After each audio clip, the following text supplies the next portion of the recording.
Hello बच्चों। मैं हिमांशु जंगीनिया और आपका आपके channel root of learning channel पर हार्दिक स्वागत है। तो बच्चों, आज हम राजस्थान बोर्ड द्वारा जारी किया गया प्रश्न पत्र जो कि सेक्शन सी करने वाले हैं। बच्चों, बाकी के जो सेक्शन है वो हमने लास्ट पार्ट में किए हुए हैं, और जिन्होंने वो वीडियो नहीं देखी है तो लिंक डिस्क्रिप्शन में दिया हुआ है, आप देख सकते हैं। तो बच्चों, आज हम जो प्रश्न करने वाले हैं आपके, तो यहाँ पर थोड़ा ध्यान से समझिएगा। देखो, जैसे हमने अभी तक सोल्व किया है उसी प्रकार हम यहाँ पे करने वाले हैं, तो बिल्कुल पूरी वीडियो जरूर देखिएगा। तो यहाँ पर जो हमारा प्रश्न है अगला, यदि किसी एपी के प्रथम 7 पदों का योग 49 है और प्रथम 17 पदों का योग 289 है, तो इसके प्रथम n पदों का योग ज्ञात कीजिए। तो देखो, जो क्वेश्चन में आपको दिया हुआ है उसे हमें यहाँ पर पुटअप करना होगा। तो हम यहाँ पे लिखेंगे कि हमें प्रथम 7 पदों का योग दिया हुआ है, यानी एस एन हमें दिया हुआ है S7। हमें S7 दिया हुआ है जो कि कितना है, 49 है, और 17 पदों का योग यानी कि हमारा S17 जो है वो कितना है, 289 है। अब देखो, एस एन का फॉर्मूला आपने पढ़ा था पार्ट 5 में आपके, n/2 2a plus n-1 d। अब देखो बच्चों, यदि आप पूरी वीडियो जरूर देखेंगे तो आपको 100% है समझ भी आने वाला है, ठीक है ना। तो पूरा आपको जरूर देखना है। तो एस एन देखो, कि हमें एस एन की वैल्यू दी हुई है 49, एन का मतलब है 7, तो 7, एन का मतलब क्या है यहाँ पे 7 है, तो हम लिख देंगे 7/2। ए हमारे पास है नहीं, और एन कितना है 7-1, और डी की वैल्यू हमारे पास नहीं।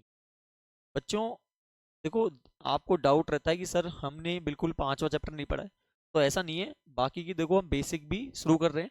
जैसे 8वें चैप्टर का मैंने पूरा फॉर्मूले और बाकायदा आइडेंटिटी जो भी है वो डाली हुई है आपके चैनल पर, तो आप एक बार जरूर चेक कर सकते हैं। और इसी प्रकार जो आगे की जो बेसिक फॉर्मूलेज हैं सभी चैप्टरों के, वो भी करने वाले हैं। मतलब एग्जाम की हम ठोस तैयारी करने वाले हैं यहाँ से, ठीक है ना। तो यहाँ पर 49 बराबर 7/2, 2a प्लस 7 में से 1 गया तो 6, और डी आ जाएगा। देखो, 49 को 2 से गुणा कर दो, 98 बराबर 7, 2a प्लस 6d। अब क्या करेंगे हम, अब देखो 7 से गुणा कर देंगे या 7 बटे में ले आओ, तो गुणा भाग में आ जाता है, 2a प्लस 6d। तो 7 एकम 7 और 7 चौके 28, 2a प्लस 6d। देखो, दोनों में दो दो का भाग चल जाएगा दोनों साइड। तो यहाँ पर दोगे a आएगा, यहाँ पर दोगे 3 आएगा, और यहाँ पर दोगे 7 आएगा, और इसको कर दो समीकरण नंबर 1, ठीक है ना। अब देखो, दूसरा समीकरण हम यहाँ पे बनाएंगे। तो यहाँ पर हमें दिया हुआ है कि S17 बराबर n की वैल्यू 17/2, 2a प्लस n17-1, और d हमारे पास नहीं है। S17 बराबर हमें कितना दिया हुआ है, 289 दिया हुआ है। तो यहाँ पर आप लिख दोगे 289 बराबर 17/2, 2a प्लस 16d। अब देखो, 2 से गुणा कर दो, 2 9 18, 2 8 16, 1 17, और 2 दूनी 4 और 1 5, ठीक है ना। तो 17 दूना 34, और 17 को गुणा 16 से आप करोगे, तो 17 को गुणा 16 से करने पर प्यारे बच्चों देखो, 17 को गुणा 16 से जब आप करोगे तो आपके पास आएगा यहाँ पर 272, 272 आएगा, ठीक है ना। अब क्या करोगे, देखो 34 का भाग आप तीनों संख्याओं में देंगे, 34 का भाग तीनों संख्याओं में आपको देना होगा, जा सकता है यहाँ पर। आप चाहो तो पहले 2 से काट लो, फिर 17 से काट लो, जैसा आप चाहो। तो यहाँ पर जब आप 17 का भाग दोगे तो आपके पास देखो यहाँ पर आएगा a, और 17 का भाग 272 में दोगे, 34 का भाग, हम यहाँ पे किसका दे रहे हैं, 34 का भाग दे रहे हैं मेरे प्यारे बच्चों, 34 का दे रहे हैं, ठीक है ना। तो हम क्या करेंगे, 34 का देंगे, a आएगा, और 34 का 272 में यदि हम भाग देंगे तो हमारे पास 8 आएगा। और इसी प्रकार 578 में जब हम देंगे इसका भाग, 34 का भाग, तो हमारे पास आएगा 17, ठीक है ना। और इसको कर देंगे समीकरण नंबर 2। अब यहाँ पे लिखोगे समीकरण नंबर 1 व 2 से हमारे पास समीकरण नंबर जो 1 है वो है a प्लस 3d बराबर 7, और जो दूसरा है वो है a प्लस 8d बराबर 17। अब प्यारे बच्चों, यहाँ पर क्या होता है कि सिंबल चेंज हो जाते हैं, ये विलोपन विधि है, आपने पार्ट नंबर 3 में दिया हुआ है, ठीक है ना। तो यहाँ पर क्या करेंगे, प्लस का माइनस या माइनस या माइनस, ये कट जाएगा। तो माइनस का 5d बराबर माइनस का 10 आएगा, माइनस से माइनस कट गया, गुना चल जाएगा भाग में, तो d का मान आ जाएगा 2, ठीक है ना। अब इस डी के मान को समीकरण नंबर 1 या 2 में आपको रखना है, तो आप लिख दो समीकरण नंबर 1 में डी का मान रखने पर। अब डी का मान रख दो आप, तो डी की जगह क्या आ जाएगा, डी की जगह 2 आ जाएगा बस, ठीक है ना। तो 2 तिया कितना हो गया 6, नंबर को भेज दो, माइनस में हो जाएगा, तो ए की वैल्यू कितनी आ गई, 1 आ गई। हमें क्या करना है, हमें एन पदों का योग ज्ञात करना है। अब देखो एन पदों का मतलब एस एन बराबर एन बटे 2। दो ए की वैल्यू क्या है, फॉर्मूला देखो वो वाला है, उसमें पुटअप करना है। ए की वैल्यू क्या है, हमने ए की वैल्यू निकाली थी यहाँ पर, ए की वैल्यू हमने निकाली है 1, ठीक है ना। तो 2 1 प्लस एन हमारे पास नहीं है, तो एन माइनस 1, और डी का मान हमने अभी निकाला है 2 है, तो 2 रख देंगे। तो यहाँ पर एन बटे 2 और 2 एकम 2 प्लस 2n माइनस 2 एकम 2, प्लस माइनस सेम संख्या कट जाएगी, और 2 एन को एन से गुणा करोगे एन स्क्वायर आएगा बटे में 2, 2 से 2 कट गया, इसका आंसर क्या हो जाएगा, एन स्क्वायर हो जाएगा। तो प्यारे बच्चों इस प्रकार हमें इसे सोल्व करना है। देखो जिन बच्चों को बेसिक नहीं आता है, सीधी सी बात है, उनको हार्ड लगने वाला है। तो प्यारे बच्चों ऐसा नहीं है कि आपकी तैयारी मैं पूरी कराने वाला हूँ, तो बेसिक हम करेंगे, मैं बार बार बोल रहा हूँ आपसे, हर हर चैप्टर का बेसिक होने वाला है। बस आपको चैनल को जरूर फॉलो कर लेना है, ताकि आपको जो वीडियोस आगे आते रहेंगी तो वो आपको टाइम पे मिलते रहे। तो देखो हमारा जो अगला प्रश्न है, यहाँ पर देखो मैं और वाले भी आपको करा देता हूँ, हिंट दे देता हूँ, आप करिएगा थोड़ा बहुत, कि ज्ञात कीजिए, एपी ज्ञात कीजिए जिसका तीसरा पद 16 है और सातवां पद है जो पांचवें पद से 12 अधिक है। तो देखो एपी ज्ञात करनी है, एपी का मतलब है आपको A1 A2 और A3, ये तो कम से कम आपको निकालना पड़ेगा, ठीक है ना। तो हम क्या करेंगे, तीसरा पद हमें दिया हुआ है, तीसरा पद कितना है 17, तो तीसरा पद है हमारे पास 16 है, 16 लिख देंगे। और सातवां जो पद है, जो सातवां पद है वो पांचवें पद से 12 अधिक है, पांचवें पद से 12 अधिक है। अब देखो A3 का फॉर्मूला होता है A प्लस 2D बराबर 16, और A7 का मतलब होता है A प्लस 6D, और A5 का मतलब होता है A प्लस 4D। ए से ए कट जाएगा बराबर में, सेम संख्या कट जाती है, तो नंबर यहाँ पे लेके आओ, माइनस में हो जाएगा, किस में हो जाएगा, माइनस में हो जाएगा। तो यहाँ पर लिख देंगे माइनस, और 4D बराबर का 12, 2D बराबर 12, डी को बाहर कर दो, गुणा चल जाएगा भाग में, और डी का मान आ जाएगा 6। अब इस 6 को समीकरण नंबर 1 में रख दो, ठीक है ना। यानी डी का मान समीकरण नंबर 1 में रखने पर, समीकरण नंबर 1 में रखने पर, तो समीकरण नंबर 1 क्या है, a प्लस 2D बराबर 16, तो यहाँ पर डी की जगह रख दो, तो डी का मान कितना है 6, ठीक है ना। तो 2 6 कितना हो गया, 12 हो गया, नंबर को यहाँ भेज दो, प्लस किस में हो जाएगा, माइनस में, ए का मान कितना आ गया, 4 आ गया। अब प्यारे बच्चों A1 का मतलब होता है ए, जो कि कितना है हमारा 4 है। A2 का मतलब होता है A प्लस डी। अब देखो यहाँ पर ए कितना है 4 है, और डी का मान कितना है 6, तो कितना हो गया 10। और A3 का मतलब होता है A2 प्लस डी, A2 कितना आया 10, और डी का मान कितना है, डी का मान निकाला था 6, तो कितना हो गया 16। तो हमारी एपी हो गई 4 10 और 16, तो इस प्रकार हमारा ये आंसर कंप्लीट हो गया, ठीक है ना। अब देखिए अगले प्रश्न पे बढ़ते हैं। तो अगला प्रश्न है हमारा, दर्शाइए कि ये आपका पार्ट नंबर 7 है। तो यहाँ पर आपको दर्शाना है कि बिंदु 1 7 4 2 -1 और -4 और 4 ये एक वर्ग के शीर्ष है। अब वर्ग में क्या होता है मेरे प्यारे बच्चों, वर्ग का मतलब होता है कि जिसकी चारों भुजाएं बराबर होती हैं और उनके विकर्ण भी आपस में बराबर होते हैं। तो चारों भुजाएं कैसे, ये देखो मैंने एक वर्ग बनाया और इसको नाम दिया ABC और डी नाम दिया, ठीक है ना। अब क्या करेंगे हम, देखो थोड़ा छोटा कर लेते हैं इसको, थोड़ा दिक्कत नहीं आए। तो यहाँ पे अब देखिए हमें क्या करना होगा, पहले एक वर्ग बनाना होगा।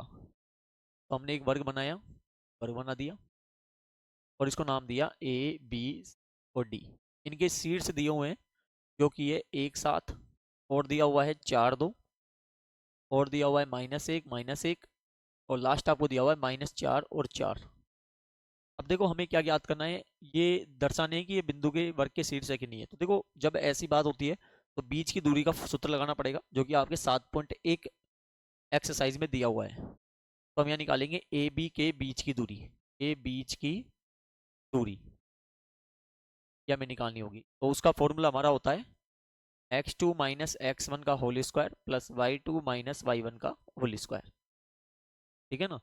तो यहाँ पर जो हमारा a का मान है वो है 1,7 और जो b का मान है वो है 4,2। मेरे प्यारे बच्चों, मैं एक निकाल के बता देता हूँ, फिर आपको इसी प्रकार निकालना है। ठीक है ना। तो यहाँ पर आप लोगे x1 y1 और यहाँ लोगे आप x2 और y2। तो फॉर्मूला क्या था, x2 माइनस x1 का whole square plus y2 minus y1 का होल स्क्वायर। यहाँ पर 3 बच गया और यहाँ पर माइनस का 5 आ गया। 3 का स्क्वायर 9 होता है, माइनस 5 का स्क्वायर क्या होता है, -5 गुणा -5, माइनस से माइनस कट जाएगा, 25 आ जाएगा। तो रूट में कितना आ गया, 9 और 5 14, 34 आ गया। रूट खुलेगा नहीं इसका। ठीक है ना।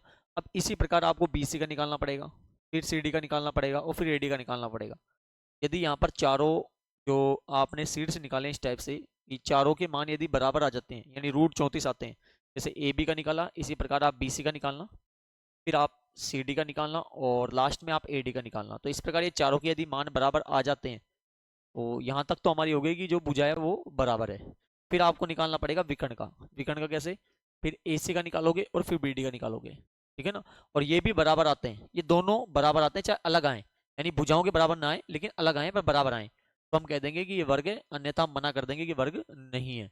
बस इस प्रकार हमको इसको करना होगा। ठीक है ना। अगला प्रश्न देखिए, यदि क्या दिया हुआ है यहाँ पर दिया हुआ है आपको, यदि A और B क्रम से आपको 2 -2 और 2 -4 हो तो बिंदु P के निर्देशांक ज्ञात कीजिए ताकि AP बराबर 3/7 AB हो और P रेखाखंड AB पर स्थित हो। तो मेरे प्यारे बच्चों, ये जो आपका है ये भी 7.2 एक्सरसाइज का है, 7 पॉइंट मतलब पार्ट 7 में ही है। और जब इस प्रकार से बात हो रही है निर्देशांक ज्ञात करने की, तो आपको ध्यान रखना होगा, हमेशा अनुपात वाला सूत्र लगेगा, जो कि हम समझते हैं कैसे। देखो, पहले हमें क्या करना पड़ेगा, A और B की लाइन लेनी पड़ेगी। ये A नाम दिया और इसको B नाम दिया। तो A का है जो हमारा है -2 और -2 और B है 2, -4। हमें P के निर्देशांक ज्ञात करने हैं, हम यहाँ पे P रख देते हैं कि यहाँ पर क्या है, P है। तो ताकि AP बराबर, आपको दिया हुआ है कि जो AP है वो बराबर है 3/7 AB के। तो जब इस प्रकार से है क्रॉस गुणा कर दो, यानी 7 AP बराबर 3 AB हो गया। AP को रहने दो, AB बटे में आ जाएगा गुणा में, 3 को वहां रहने दो, नंबर इसके बटे में आ जाएगा। तो AP अनुपात AB जो आया है वो 3:7 आया है। लेकिन अब ध्यान समझना, P का निर्देशांक आपको ज्ञात करना है, मतलब X और Y की वैल्यू आपको ज्ञात करनी पड़ेगी। तो इसके लिए सबसे पहले अनुपात निकालना पड़ेगा, क्योंकि यदि आपने पढ़ा है कि जब अनुपात में फॉर्मूला होता है, जब निर्देशांक यानी कि आपको ज्ञात करने होते हैं, तब आपको अनुपात वाला सूत्र लगाना पड़ता है, जो कि होता है x बराबर m1x2 plus m2x1 upon m1 plus m2। और y का जो होता है वो होता है m1y2 plus m2y1 upon m1 plus m2। ठीक है ना। तो हमें इसी प्रकार इसको करना होगा। अब यहाँ पे जो अनुपात है P के लिए, एक तो है AP का अनुपात और एक है हमारे PP का अनुपात। तो हमें ये चाहिए। देखो, AP तो हमारे पास है, PP नहीं है। तो देखो, AB पूरी लाइन दी हुई है और AB का मतलब क्या है, AB का मतलब दो टुकड़े हैं, एक तो है AP और एक है BP।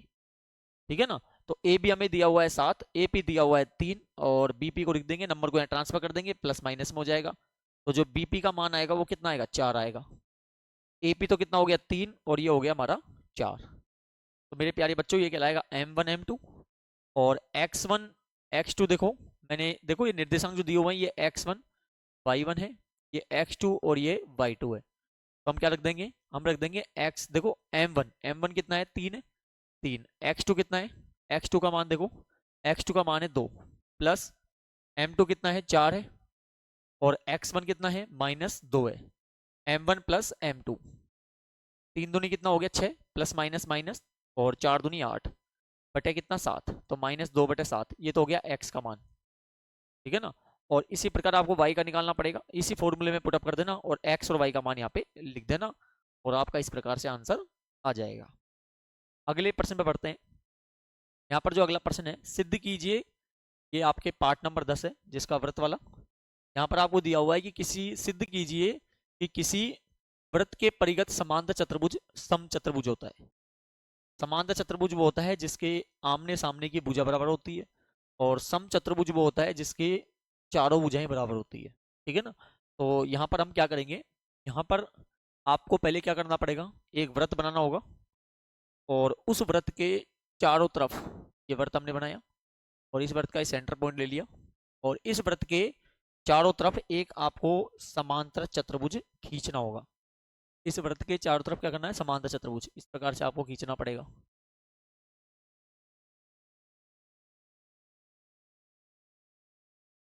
कि हमने समांतर चतुर्भुज खींच ली, और इनका नाम देना होगा, जैसे ए, बी और डी। बहुत आसान क्वेश्चन है, कुछ नहीं करना। देखो पॉइंट टू पॉइंट चलना है। इनको थोड़ा नाम दे दो, जैसे ये पॉइंट है, इसको नाम दे दिया पी, इसको दे दिया क्यू, इसको क्या दे देंगे, क्यू दे देंगे। तो क्यू दे देंगे इसे आर, ई क्यू आर, और ये हो गया एस। ठीक है ना। इस प्रकार पॉइंटों को नाम दे देंगे। अब आप लिखोगे जो आपको दिया है, तो यहाँ पर जो दिया है वो हमें क्या दिया है कि ये एक समांतर चतुर्भुज है, और समांतर चतुर्भुज की आमने सामने की भुजा बराबर होती है, यानी ए बी है जो डी सी के बराबर होगी, और साथ में जो बी सी है वो ए डी के बराबर होगी। आमने सामने की भुजा बराबर होती है। अब आगे हमें जो ज्ञात करना है, वो ज्ञात ये करना है कि ये एक समचतुर्भुज है, यानी A B, B C, C D और ए डी, इन चारों का मान क्या है, बराबर है। ये हमें यहाँ पर सिद्ध करना है। ठीक है ना। अब याद करना है या सिद्ध करना, हल करेंगे, या उत्पत्ति भी बोलते हैं कहीं इसको, आप जैसा चाहें। देखो आपने थ्योरम पढ़ी होगी कि 10.2 थ्योरम ये कहती है कि जब कोई वृत्त है और उस वृत्त के बाह्य बिंदु से जब स्पर्श रेखा खींची जाती है, तो ये स्पर्श रेखा इसके बराबर होती है। ठीक है ना। बहुत मोस्ट इंपोर्टेंट है, जो थ्योरम दी हुई है आपके एग्जाम में पूछते हैं हमेशा, तो थोड़ा इनको भी हम करने वाले हैं। वैसे अभी ध्यान रखिएगा कि 10.2 थ्योरम ये कहती है कि कोई वृत्त है और उस वृत्त के बाह्य बिंदु से जो स्पर्श रेखा खींची जाती है, उन स्पर्श रेखाओं की लंबाई बराबर होती है। अब हम क्या करेंगे यहाँ पर, अब यहाँ पर हम करेंगे कि हम एक वृत्त है तो इसमें स्पर्श रेखा है, यानी AP है वो बराबर होगा AS के। इसी प्रकार ये वृत्त है तो इसका ये वाला जो स्पर्श रेखा है, यानी जो BP है वो बराबर होगा मेरे भाई BQ के। ठीक है ना। हम क्या करेंगे, हमने इधर की भुजा को एक साइड लिया, और इधर, तो इधर की सामने वाली इधर आनी चाहिए। कहने का मतलब जैसे AB की जो लाइन में AP देखो BP आ गया, इसी प्रकार ये जो DC वाली लाइन है ना वो इधर ही आनी चाहिए। तो हम CR किसके बराबर कर देंगे, CQ के बराबर कर देंगे, और जो DR है उसे हम बराबर कर देंगे DS के। इसको समीकरण 1, 2, 3 और 4 यहाँ पे लिख दो। समीकरण नंबर 1, 2, 3 तथा 4 को जोड़ने पर, को जोड़ने पर, हाँ भैया जोड़ दीजिए। तो AP plus BP plus CR plus DR बराबर, अब इन समीकरणों को जोड़ो यहाँ पर इधर वाले के, तो AS plus CQ plus BQ plus DS। अब देखो AP plus BP, AP plus BP का मतलब होता है AB, CR प्लस DR का मतलब होता है DC, AS प्लस DS है क्या, बिल्कुल है, AS प्लस DS, तो इसका मतलब हो जाएगा AD, और BQ प्लस CQ का मतलब हो जाएगा BC। अब देखो आपने लिखा है कि जो AB है वो BC के बराबर है। ठीक है ना। और जो CD है, सॉरी ये तो ज्ञात करना है हमें। ठीक है ना। तो AB है वो DC के बराबर है, तो हम AB को रोक ले, DC को हटा देंगे तो AB के बराबर है, और जो AD है वो BC के बराबर है। AD किसके बराबर है, BC के बराबर है, तो BC को हटा के हम क्या लिख देंगे, AD लिख देंगे।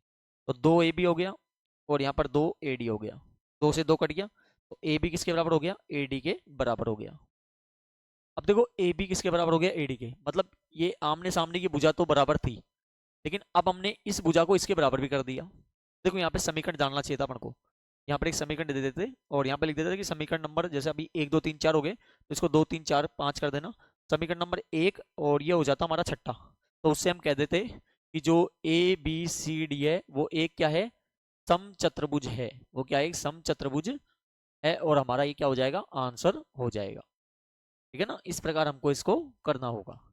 तो अगले पॉइंट पे बढ़ते हैं। अगला पॉइंट है हमारा यहाँ पर कि सिद्ध कीजिए एक वृत्त के बने परिगत बने चतुर्भुज की आमने सामने की जो भुजाएं होती है वो केंद्र पर समपूरक कोण अंतरित करती है। समपूरक कोण का मतलब होता है ऐसे कोण जिनका योग 180 डिग्री हो, और पूरक कोण ऐसे कोण जिनका योग 90 डिग्री हो, यानी समकोण हो। तो हम क्या करेंगे यहाँ पर, हम सबसे पहले डायग्राम बनाएंगे एक। तो हमसे बोला गया है वृत्त के परिघत एक बने चतुर्भुज, एक चतुर्भुज बनाना होगा। तो एक वृत्त बनाया, और इस वृत्त के हमने परिघत मतलब इसके बॉर्डर लाइन पर इस टाइप से हमने एक चतुर्भुज बना दिया। ठीक है, ये चतुर्भुज हमारा इस प्रकार से बन गया, ये चतुर्भुज बन गया। अब इनका नाम दीजिए ए, बी, सी और डी। यहाँ का नाम पी, ये क्यू, ये आर, और ये P Q R S T, P Q S T, कोई दिक्कत नहीं है। अब हमें क्या करने हैं, इनके परिगत बने चतुर्भुज के आमने सामने की भुजाएं केंद्र पर संपूरक का कोण अंतरित करती है। अब बच्चों, आपने पढ़ा होगा 10.1 थ्योरम कि जब सेंट्रल लाइन से यानी केंद्र से, और जो स्पर्श बिंदु होता है ना, स्पर्श बिंदु क्या होता है, जहां पर सर्कल है और इस सर्कल से जो ये जो लाइन टच करती है ना स्पर्श रेखा की, उसे कहते हैं स्पर्श बिंदु। तो ये जो स्पर्श बिंदु है, तो यहाँ पर हमें क्या करना होगा, जब हमने पढ़ा है कि जब सेंट्रल लाइन से यानी केंद्र से और स्पर्श बिंदु पे जो लाइन बनाई जाती है वो 90 डिग्री का कोण बनाती है। इसी प्रकार यहाँ पर भी 90 डिग्री का कोण बनेगा, इसी प्रकार यहाँ पर भी 90 डिग्री का कोण बनेगा। ठीक है ना, ये भी 90 डिग्री का कोण बनेगा, और यहाँ पर भी क्या बनेगा, 90 डिग्री का कोण बनेगा। देखो थोड़ा डायग्राम सही नहीं हुआ, थोड़ा आप प्रॉपर तरीके से बनाइएगा। और हम क्या कर देंगे, कंस्ट्रक्शन में हम रचना में भी ये चीज लिखेंगे, इनको इनसे मिला देंगे, ये हमने मिला दिया। ठीक है ना, और इनके कोणों को नाम देना होगा। जैसे देखो थोड़ा डायग्राम थोड़ा सही बनाने की कोशिश करता हूँ, तो इसको पूरा हटा देता हूँ एक बार मैं। तो यहाँ पर हम क्या करते हैं, डायग्राम एक बार वापस बनाते हैं। एक वृत्त है, और इस वृत्त के चारों तरफ परिसीमा पे खींचा गया है एक चतुर्भुज, एक चतुर्भुज खींचा गया है। ये हमने चतुर्भुज इस प्रकार से थोड़ा बना रहे हैं, एक चतुर्भुज खींचा गया है।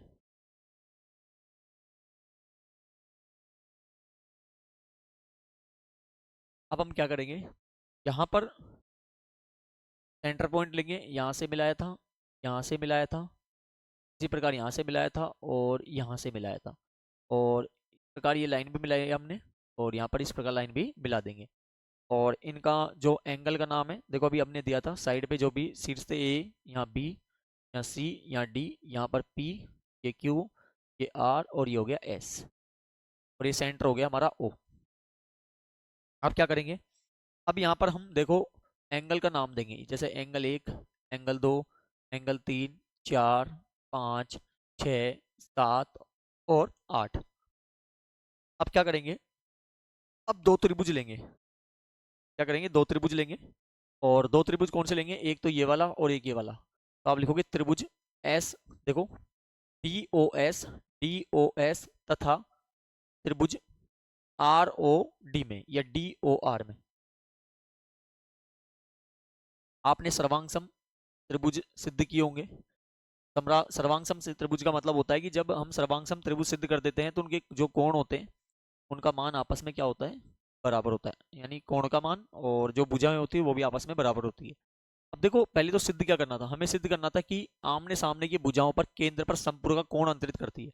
आमने सामने की भुजाओं पे मतलब इसको, इसको और इसका और इसका, यानी एंगल 2 और एंगल 3 और एंगल 6 और एंगल 7, ये यदि हम इसको प्रूव कर दें कि 180 डिग्री आ जाए तो हमारा काम हो जाएगा। अब बच्चों जिन्होंने पढ़ा है चैप्टर 10वां नंबर 10वां चैप्टर है, उनको तो बिल्कुल आसान तरीके से आएगा, और जिन्होंने नहीं पढ़ा है उनके लिए हार्ड ही होने वाला है ये। ठीक है ना, क्योंकि देखो बेसिक आना बहुत जरूरी है। तो यहाँ पर क्या थ्योरम काम आती है। अब देखो दो त्रिभुज उठाए, एक तो आपने ये उठाया, एक आपने ये उठाया, दोनों में एक लाइन चीज कॉमन है, ओडी बराबर ओडी, ये हमारी उभयनिष्ठ रेखा है, उभयनिष्ठ भुजा लिख दो या रेखा लिख दो। ठीक है, सेकंड चीज ये देखो दोनों साइड इधर 90 डिग्री बनेंगे, ये थ्योरम है हमारी 10.1। तो यहाँ पर जो हमारा एंगल है, इस वाले में एंगल एस और इसमें एंगल आर, दोनों क्या होंगे 90 डिग्री बाई थ्योरम 10.1 से, यानी पर मैं 10.1 से। और दूसरी चीज देखो, यहाँ पर जो केंद्र से और सर्कल की जो परिधि होती है उसको टच करने वाली लाइन रेडियस कहलाती है। तो जो ओ आर है वो ओ एस के बराबर होगा। ठीक है ना, क्यों, दोनों क्या है, त्रिज्याएं हैं। अब यहाँ पे क्या है, देखो ध्यान से, ये था हमारा समकोण यानी 90 डिग्री का राइट एंगल, ये था हमारा यहाँ पर साइड। ठीक है ना, तो राइट एंगल के सामने वाली साइड कहलाती है हाइपोटेनियस यानी कर्ण। और एक हमने ली थी भुजा, और वो भुजा कौन सी थी हमारी, ये वाली भुजा थी। ठीक है ना। तो यहाँ पर रूल लग जाएगा बाय रूल RHS, यानी कि RHS का मतलब होता है इंग्लिश में राइट हाइपोटेनियस साइड, यानी समकोण। राइट का मतलब होता है समकोण, और हाइपोटेनियस मतलब कर्ण, और साइड का मतलब भुजा। ठीक है ना। तो ये जो दिया त्रिभुज है DOS है, वो सर्वांग सम होगा त्रिभुज DOR के, इसके DOR के। और जब सर्वांग सम हो जाता है तो इनके कोण क्या होते हैं, आपस में बराबर होते हैं, यानी एंगल 1 है जो एंगल 2 के बराबर हो जाएगा। इसी प्रकार आप दो त्रिभुज उठाओगे, कौन से, ये वाला और ये वाला। अब प्रूव करने की जरूरत नहीं है, आप लिख देना सिमिलर। इसी प्रकार हमारे क्या हो जाएंगे, ये भी बराबर हो जाएंगे। तो एंगल 3 है वो एंगल 4 के बराबर हो जाएगा, एंगल 5 है वो एंगल 6 के, और एंगल 7 है वो एंगल 8 के। और इनको समीकरण नंबर 1, 2, 3 और 4 दे दीजिएगा। ठीक है ना। अब क्या करेंगे हम, अब हम देखो बच्चों, आपने पढ़ा है कि जब कोई सर्कल है, उस सर्कल का मान जो पूरे कोण का मान होता है, यानी सर्कल का मतलब होता है पूरा चक्कर, वो 360 डिग्री का होता है। तो इसमें देखो कौन कौन से कोण है, 1 है, 2 है, 3 है, 4 है, 5 है, 6 है, 7 है और 8 है। सभी कोणों का मान कितना होगा, 380 डिग्री होगा। हमें निकालना क्या है, 2 3, तो 2 3 को रोक लो, और 6 7, और 6 7 को रोक लो, बाकी को हटा देंगे। कैसे हटाएंगे, एक का मतलब देखो, एक का मतलब क्या है, 2 है, तो यहाँ पर लिख देंगे एक की जगह 2, इसे हमें रोकना है। एंगल 4 का मतलब क्या है, एंगल 3 है, एंगल 3 लिख देंगे। एंगल 5 का मतलब क्या है, 6 है, तो यहाँ पर 6 लिख देंगे, और 6 7 को हम रोक के ही चल रहे हैं। तो 2 और 2 कितना हो गया, 2 एंगल 2। 3 और 3 कितना हो गया, 2 एंगल 3। 6 और 6 कितना हो गया, 2 एंगल 6। और एक सात और था देखो, 7, यहाँ पर 8 की जगह हम क्या लिखेंगे, 7 लिख देंगे। ठीक है ना। और एंगल 7 7 क्या हो गया, 2 एंगल 7 बराबर 360 डिग्री। तो देखो सबों में यहाँ पर आप थोड़ा ध्यान दो, तो अब क्या हो गया यहाँ पर, ठीक है। तो यहाँ पर 2 कॉमन आ जाएगा, तो एंगल 2, एंगल 3, एंगल 6 और एंगल 7, सबों का मान यहाँ पे 360 डिग्री। गुणा किस मिल जाएगा, भाग में। और जब आप भाग दोगे 2 का, तो कितना आएगा, 180 डिग्री आएगा। क्या हमें यही प्रूव करना था, क्या बिल्कुल करना था। तो हमारा क्या हो गया, ये हैंस प्रूव्ड हो गया, यानी इति सिद्धम हो गया। इसी प्रकार जो हमारा प्यारे बच्चों, यहाँ पर लास्ट प्रश्न है आज का। अगला जो क्वेश्चन होंगे सेक्शन डी के, वो हम नेक्स्ट पार्ट में करेंगे। तो यहाँ पर देखो ये क्वेश्चन जरूर आते ही आते हैं, और इनको अच्छे से देख लीजिएगा। समांतर माध्य, जिसको यहाँ पर देखिएगा सूत्र के साथ कैसे किया जाता है। एक कक्षा के भार में निम्न सारणी दिए हैं, और यहाँ पर भार दिया हुआ है, ये हमारी x की वैल्यू है, ये XI कहलाती है, ये FI कहलाती है। ठीक है ना। तो हमें जो निकालना पड़ेगा वो निकालना पड़ेगा, देखो सारणी बनाते हैं पहले हम थोड़ा। तो यहाँ पर हम क्या करेंगे, सारणी बनाएंगे। तो यहाँ पर हमें क्या करना पड़ेगा, सारणी बनाने के लिए 3 ब्लॉक बनाएंगे हम समांतर माध्य के लिए, 1 2 और ये 3 हो जाएगा। ठीक है ना। तो यहाँ पर आपका जो मान होता है वो XI का होता है, यहाँ पर FI का होता है। ठीक है ना। क्योंकि समांतर माध्य का सूत्र जो होता है वो होता है x bar sigma FI XI upon sigma FI। Sigma का साइन है ये, सिग्मा का मतलब होता है टोटल यानी योग। तो हमें x कितना दिया हुआ है, 20, 21 और 22, 23, 24, 25, 26, 27 और 28। f का मान ये देखो, पहला वाला XI होता है, ये FI होता है। f का मान है 1 2 6 7 4 2 3 2 और 3। फॉर्मूला जो हमारा था FI इंटू XI, यानी FI को गुणा हम XI से कर देंगे। तो 20 से कम 20, 40, 6 दूनी 12, 6 दूनी 12 और 1 13, 7 या 21 और 7 दूनी 14 और 2 कितना हो गया 16, 4 चौके 16, 96, 50, 6 18, 3 दूनी 6 और 1 7 और 7 दूनी 14, 54 और 8 या 24, 3 दूनी 6 7 8। हमें क्या करना होगा, सिग्मा का मतलब टोटल, तो इसका टोटल कर दो एक, तो सिग्मा FI XI इसका टोटल, और एक सिग्मा F का टोटल। देखो XI और FI का जब आप टोटल करोगे तो आपके पास जो टोटल आएगा वो आएगा 717, 717। और इसका जब टोटल करोगे तो आपके पास आएगा 30, कितना आएगा, 30 आएगा। ठीक है ना। सूत्र में क्या था, यानी इसका टोटल 717 और FI का टोटल कितना है 30, और जब आप इसमें भाग दोगे 30 का तो आपके पास आएगा 23.9। इस प्रकार हमारा जो आंसर है वो कंप्लीट बच्चों हो गया है। ठीक है ना। अथवा वाला देखते हैं हम, और वाला यहाँ पे क्या दिया हुआ है, इसका समांतर माध्य ज्ञात करना है। तो देखो आपको यहाँ पर जो दिया हुआ है, निम्न बंटन का माध्य आपको दिया हुआ है, और यहाँ पर P का मान ज्ञात करना है। हमें क्या ज्ञात करना है, P का मान ज्ञात करना है। देखो बहुत आसान क्वेश्चन है, सेम इसी प्रकार है, बस हल्का सा थोड़ा ध्यान रखना है कैसे करना है हमें। वही हम 3 सारणी यहाँ पे बनाने वाले हैं। तो इस प्रकार 3 ब्लॉक हम बना देंगे। और यहाँ पर हमारा पहला XI का होता है। पहला किसका होता है? XI का होता है, XI, और ये FI। तो ये हमारा X है और ये F है, तो यहाँ लिख देंगे 3, 5, फिर 7, फिर 9 और 11 और 13। इसके बाद क्या है? FI का 6, 8, 6, 8, 15, P 8 और 4। हमने अभी पढ़ा था माध्य का सूत्र x बार बराबर sigma FI XI upon sigma FI।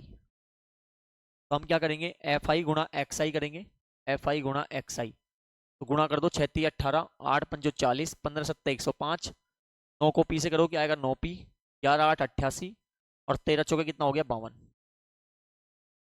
पहले हम करेंगे FI और XI का टोटल। तो सिग्मा FI और XI, देखो P वाले नंबर को छोड़कर इन सभी नंबरों को जोड़ दो, है ना, क्योंकि P वाला नंबर है जो जुड़ेगा नहीं ऐसे। तो हम यहाँ पे जोड़ेंगे तो हमारे पास आएगा 303 प्लस छोड़ा क्या था हमने? 9P। इसी प्रकार यहाँ पे भी P को छोड़ दो और बाकी नंबरों को जोड़ दो, तो आपके पास आएगा सिग्मा F का टोटल जो आएगा वो आएगा, सबों को जोड़ दो, 41 प्लस P। ठीक है ना। हमें क्या दिया हुआ है? हमें जो है माध्य दिया हुआ है, कितना है? 7.5। तो 7.5 बराबर FI XI कितना निकाला हमने? 303 प्लस 9F बटे, और सिग्मा FI कितना निकाला हमने? 41 प्लस P। क्रॉस गुणा कर दो, 7.5 गुणा करोगे 41 प्लस P से, और 303 प्लस 9F को 1 से करोगे तो यही आएगा।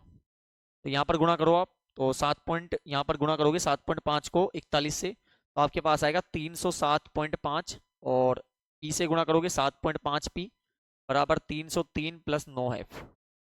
नंबर को यहाँ ले आओ, प्लस किस में हो जाएगा? माइनस में हो जाएगा। और इस नंबर को यहाँ ले जाओ तो ये भी प्लस किस में हो जाएगा? माइनस में हो जाएगा। तो कितना आ गया? 4.5 बराबर यहाँ पर आ गया 1.5F।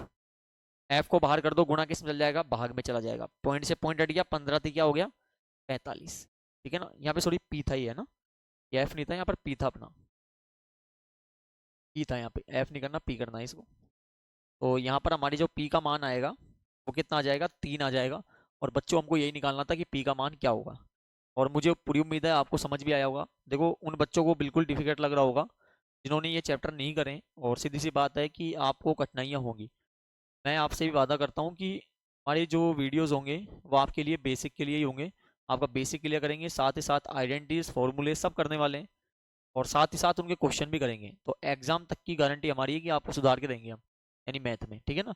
तो मिलते हैं नेक्स्ट वीडियो में। तो जिन्होंने चैनल को सब्सक्राइब नहीं किया है, चैनल को सब्सक्राइब कर ले, लाइक कर ले और दोस्तों तक शेयर करें। बहुत बहुत धन्यवाद।